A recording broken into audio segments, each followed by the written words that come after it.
Any flag. Flag. To the front. That's about it. We're good.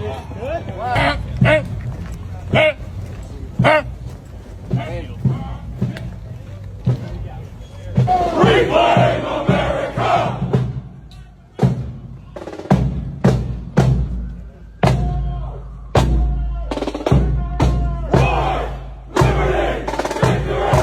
And why do white supremacy people like hide their face? Like, why they do that? Like, stand on your beliefs, baby. That's something I just don't get. Like, I don't see nobody hiding their faces for like any other thing, especially if like you're going out in flags, but you want to put on like a tough guy persona, but you don't even want to show your face, and you don't want the world to know that's you. Like, you're literally pussy. I don't know.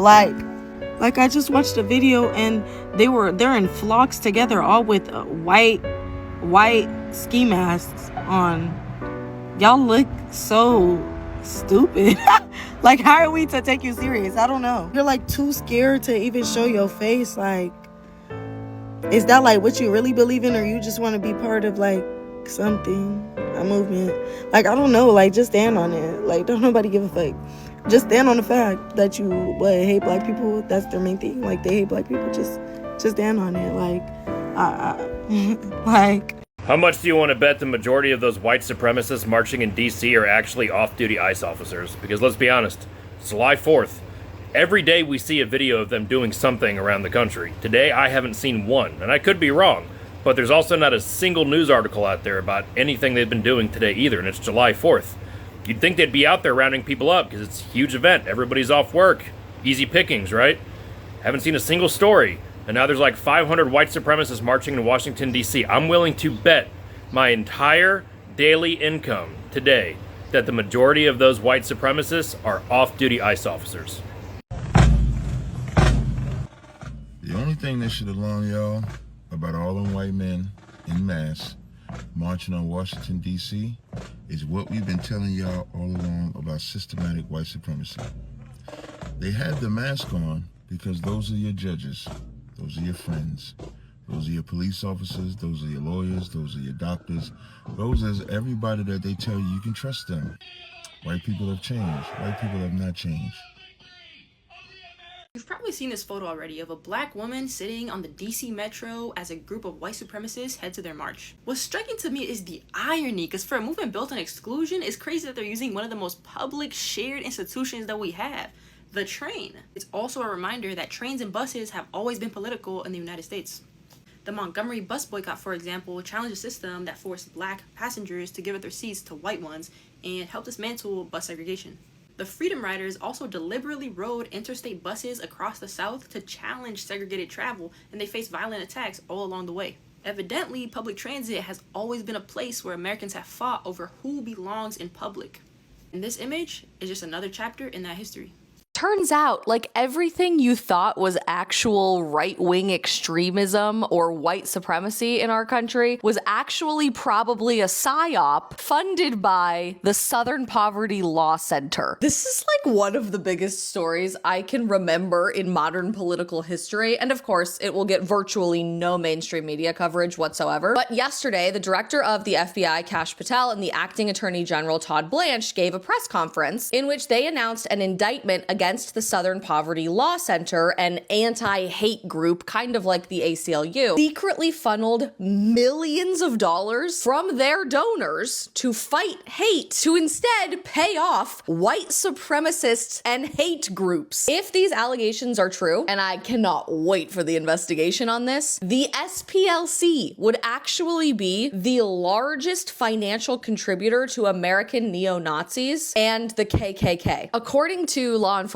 the SPLC paid $300,000+ to an affiliate of the Aryan Nations, paid one member of the now infamous Unite the Right rally in Charlottesville nearly $300,000. They paid $73,000+ to members of the KKK and other extremist and white supremacist groups, all while claiming to fight against white supremacy and hatred. Again, I remind you, on the front page page of this organization's website. They claim they stand as a beacon of hope fighting white supremacy and various forms of injustice to help create a multiracial democracy where we can all live and thrive. So why then artificially inflate racism by manufacturing additional racism by lining the pockets of the KKK? I think that this is probably just the very surface. This organization has an annual operating budget of close to $150 million to allegedly fight evil while actually just directly paying for it, I guess. And they have made it their mission to specifically target who they label right-wing extremists like Charlie Kirk. They actually put this headline out in 2024, Turning Point USA, a case study of the hard right, all while they were allegedly paying off the actual hard right. So I have more questions. In addition to paying off white supremacists, did this organization pay for radical, violent left-wing extremism? Did they contribute to the rise in left-wing violence that ultimately took my friend Charlie's life? What other hateful organizations or hate-filled individuals are personally profiting from donations to the SPLC? And even if it didn't involve money, can we all finally agree it is undeniable that it is ironically the rhetoric of these anti-hate organizations that often create the most hate, leading to people being killed for it? This is footage of a training event organized by Patriot Front, one of the most active white supremacist groups in the country. Finish strong. The group's leader says they aren't violent, but in January, they were found liable for the brutal beating of a black man in Boston. I've been tracking them for some time, and earlier this year, I noticed something in their propaganda. They appear to be using a private compound where they teach recruits and where violent fight clubs are held. The footage we're showing you from inside the compound was shared online by Patriot Front's leaders. I've geolocated several of their videos to the same place, a 124-acre property hiding in plain sight outside the town of Tellico Plains in Tennessee. Now, we've asked Patriot Front for access. They've not gotten back to any of our requests, so we're driving there to see if we can get a better idea of what goes on. The property is managed by Ian Elliott, a leading member of Patriot Front. It stemmed from some of the same desires that many like-minded, like-blooded people have for an intentional community, private property, self-sustainable property.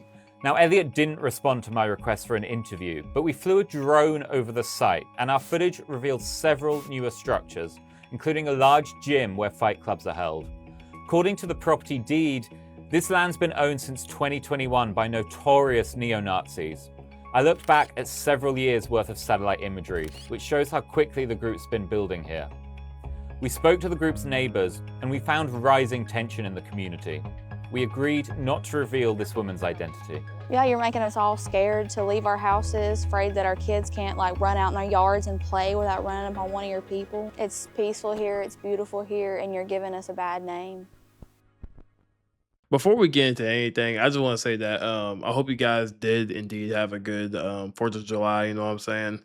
But besides all of that, what just happened was insane, okay? Now, as a black man, right, I want people to understand something about seeing a white supremacist group marching through Washington, D.C. on the 4th of July.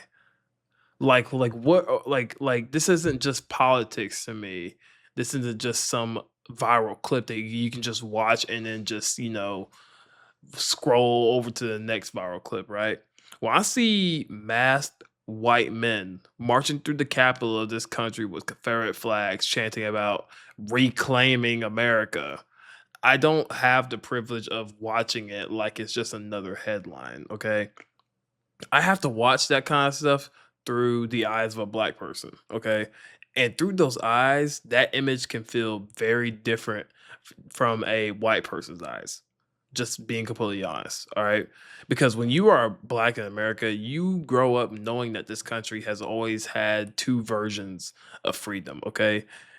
There is a version people celebrate in speeches, fireworks, flags, parades, guns, beer, day in the lake, all that good stuff, right?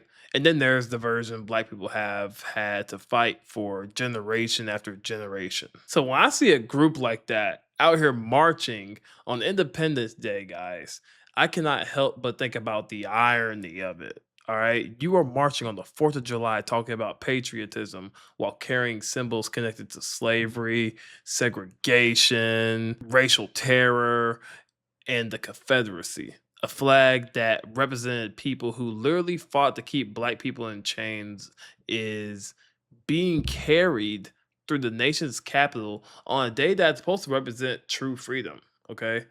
And we are supposed to act like that is normal. Like, them people were walking and marching like they were like really doing people a favor. And it was honestly disgusting. And honestly, if I'm being completely honest about myself, as a black man, I know exactly what that message is supposed to be. Okay.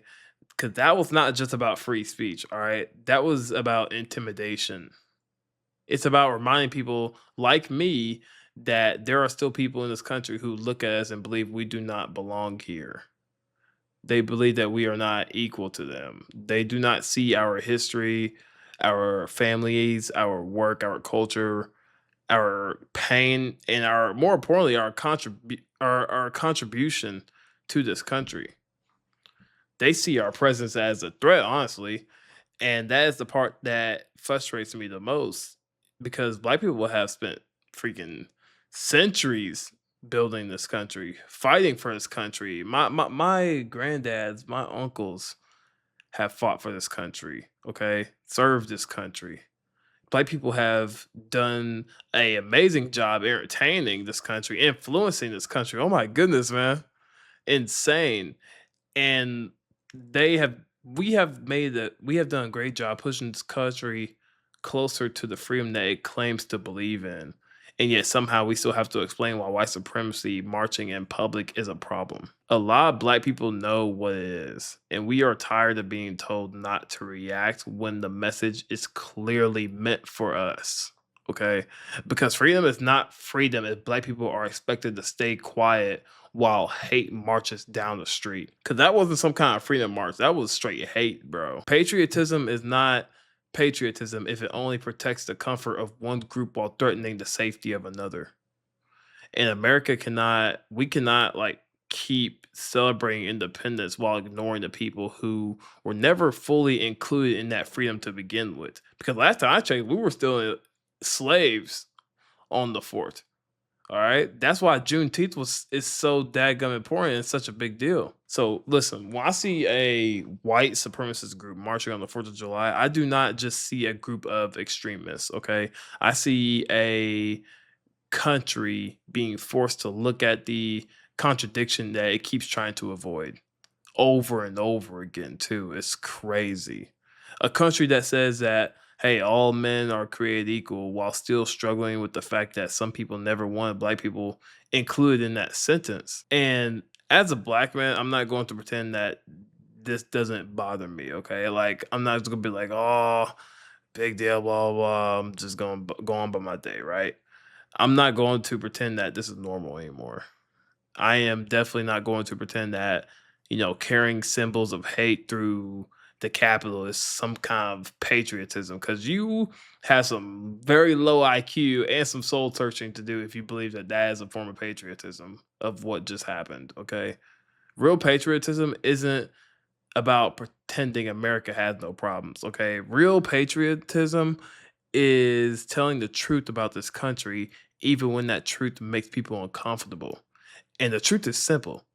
If your version of America requires black people to be afraid, silent, or even erased, then you do not want freedom. You want control.